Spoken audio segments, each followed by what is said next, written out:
Vamos a conversar sobre los criterios para la imputación. De manera tal, entonces, que estamos cerrando 2023 el impuesto a la renta. Hay que considerar estas situaciones pertinentes en materia tributaria, sobre todo cuáles son los criterios para determinar la renta, ¿no? Dado que tenemos varios casos en cartera que nos preguntan mucho sobre este tema. Nos dicen, tengo un problema con el tema de la cierre, básicamente de la contabilidad. ¿Qué pasó? El problema es que la empresa ha vendido, pero no ha emitido comprobantes de pago. ¿Qué se puede hacer al respecto? ¿Cómo se manejan esos casos? ¿Qué hay que hacer al respecto? ¿Cómo desarrollamos ese tema? Entonces, siempre se ha dicho que en el tema, pues, tributario, tenemos que revisar la norma netamente que se rige, ¿no? El tema es eso, ¿no? O sea, a ver, vamos a ver. Cuando uno quiere analizar el tema del impuesto a la renta, vamos a categorizar. De hecho, hay dos formas, dos categorías, por decirlo de alguna manera, para la declaración de la renta. Uno son de las personas naturales sin negocio y la otra es de las personas naturales con negocio.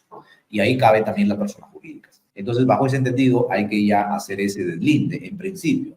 Si yo soy una renta de cuarta, voy a declarar correcto. Si soy una de quinta, también vas a tener que regularizar. Probablemente tu empleador no hizo la retención de manera correcta. Si yo soy una renta de repente me dices, mira, de primera categoría, también probablemente has hecho un contrato que está por debajo del valor del 6% del autovalúo, ¿no?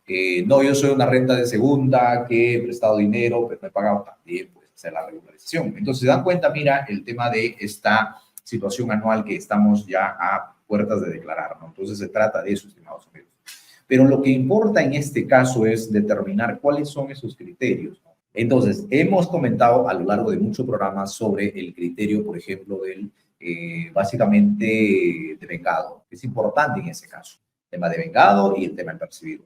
Entonces, cuando uno analiza este tema del devengado para efectos del impuesto a la renta, y ya por ahí hay varias llamadas, consultas, me dice, mira, la nota de la factura ha sido emitida en noviembre. Sí, pues, pero no me pagaron, ¿no? Entonces, yo en enero he anulado esa factura, obviamente porque no me pagaron. Entonces, la pregunta es, ¿afecta o no afecta la renta anual este tema de la factura? Es que hay diversos temas realmente donde entran en consulta, ¿no? Entonces, es por ello que hay que tenerlo en consideración esta situación que es importante entonces en materia tributaria, ¿no? Entonces, siempre se ha dicho, amigos, no es posible que anules una factura que no te pagan. ¿Por qué? Porque las rentas de tercera se aplican necesariamente el principio de lo de vengado. El principio de vengado siempre se ha dicho que básicamente, pues, es un tema que no tiene que ver el tema del pago, no tiene que ver el tema del cobro. Entonces, en ese caso, uno tiene que revisar, decir, ya, ok, entonces no puedo anular la factura porque no me pagan. No, no puedes anular, porque ha nacido la obligación tributaria, porque existe el devengado, entonces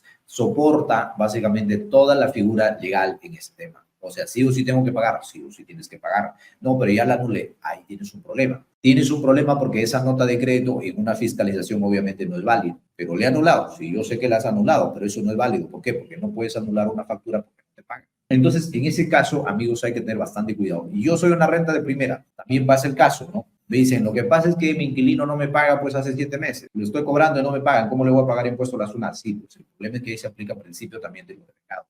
Principio de vengado para poder determinar si yo estoy obligado a pagar impuesto a la SUNAT. Es correcto. Pero si yo estoy frente a una renta de cuarta, que yo he emitido un recibo por honorario y el recibo no me pagan, entonces en ese caso aplico el principio. Por eso es importante determinar toda esta figura. Y muchos por ahí me llaman, me dicen, no, lo que pasa es que no tengo el recibo. No importa el recibo, mi amigo. Tienes que reconocer tu ingreso para el 2023. No, es que no tengo la factura, no importa la factura. Tienes que reconocer el ingreso. Y claro, y el problema que deriva en ese caso es justamente de la caja negativa. O sea, todos los proveedores están pagados. Mira, hay muchos requerimientos, ¿ah? O sea, ya en contabilidad ya hemos visto que SUNAT está haciendo requerimiento por cruce de información. Anoten, la cuenta 42 y la cuenta 46. Está cruzando información. ¿Y qué hacen obviamente los contables para no verse problemas? Porque claro, no quieren presentar un flujo de caja negativo a las SUNAT. Entonces simplemente dicen, ya, este proveedor hay que dejarlo pendiente de pago. Y lo dejan un montón pendiente de pago. Y al final, ¿cuál es el problema? Cuando cruzan información, la data de SUNAT dice, bueno, pues a ver, este proveedor informó que no, que todas las facturas están cobradas. ¿Y tú por qué informas obviamente pasivos que no existen? El contador, ¿por qué lo hizo? Porque obviamente no tenía caja. ¿Y por qué no tenía caja? Porque las ventas eran obviamente sin comprobante. Y mira lo que te puede generar. Por eso, entonces es importante, vuelvo recalco, ha habido bastante consulta sobre este tema y por eso sacamos este programa el día de hoy, hablando sobre esta situación, amigos. No es posible, obviamente, decirle a la SUNAT que porque no tengo la factura yo no tributo. No es posible hacer digámoslo, a nivel de estado financiero, dejando de repente pues una información, un pasivo que no es real. pasivo es falso. Tienes que determinar el origen, ver qué es lo que ocurrió. No, si hubieron ventas, entonces no tengas problemas. Pues. Haz la provisión y listo. Hazlo como ingreso, porque es un ingreso real. Porque claro, con esa factura, o sea, con esa venta que has tenido, pudiste pagar la factura. Y ese es el problema, amigos. O sea, cuando pasa ese tema, lo que ocurre, pues, las personas piensan que ya dejándolo como pasivos, naturalmente, pues, se salvan del problema. No es así. La SUNAT tiene cruce de información, amigos. Así que no hagan esos temas porque van a meterse en mucho problema con la SUNAT. Entonces, por eso es importante reconocer el tema, básicamente, de este principio que es del devengado. Es importante reconocer el principio del devengado para poder aplicarlo de esa manera. Es importante conocer el principio de lo percibido para tributar como tal si su renta de segunda categoría o renta de segunda categoría. Y de esa manera, entonces, no tenemos inconveniente, porque si la SUNAT cruza información, que obviamente dejas pendiente las facturas de cobranza, o dejas pendiente las facturas de pago, entonces cuando hacen el match, entonces dicen, pero a ver, aquí no hay pendiente de cobro y pago, todo está liquidado. Entonces hay la presunción. Siempre va a gatillar la presunción que está establecida en el Código Tributario. ¿Por qué? Porque estás ocultando pasivos. Estás ocultando pasivos, amigos, y lo que no queremos es llegar justamente en ese escenario.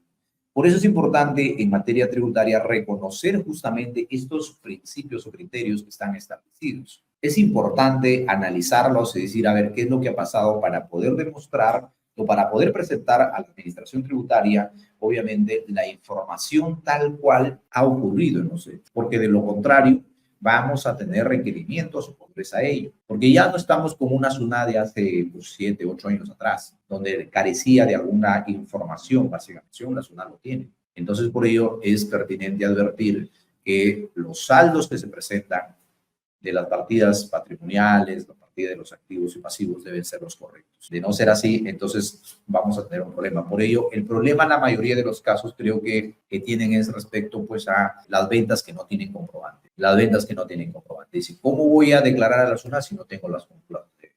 ¿Cómo voy a declarar en la renta anual si no tengo las boletas? Es que ese es un problema que ya se ha venido advirtiendo pues desde la electrónica, sobre todo con el tema de STIR y el pleno. ¿Cómo lo hago? Ese es el problema, pero hay que tener presente que el tema de lo que corresponde pues a la tributación, si existe el nacimiento de la obligación tributaria, quiere decir ha habido la transferencia del tema del producto, ha habido la transferencia del servicio, entonces se tiene que pagar. ¿Por qué? Porque ese dinero ha ingresado a la cuenta, ha habido una salida de mercadería de la almacén. Entonces, lo correcto es que se pague. ¿Y cómo tengo que hacerlo? Provisionando tus ingresos. Entonces, provisiona los ingresos y obviamente vas a tener tu caja positiva porque obviamente ese dinero que has vendido, pues con eso pagaste. Y no lo digas que lo tienes pendiente de pago, que es una cruz información.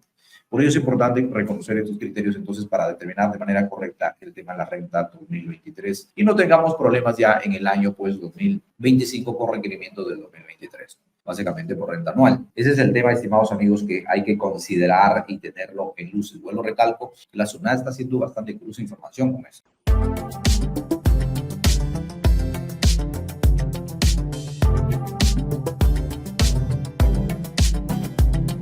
Suscríbete a nuestro canal de YouTube, es gratis, así no te pierdes ningún programa, porque serás notificado cuando salimos al aire.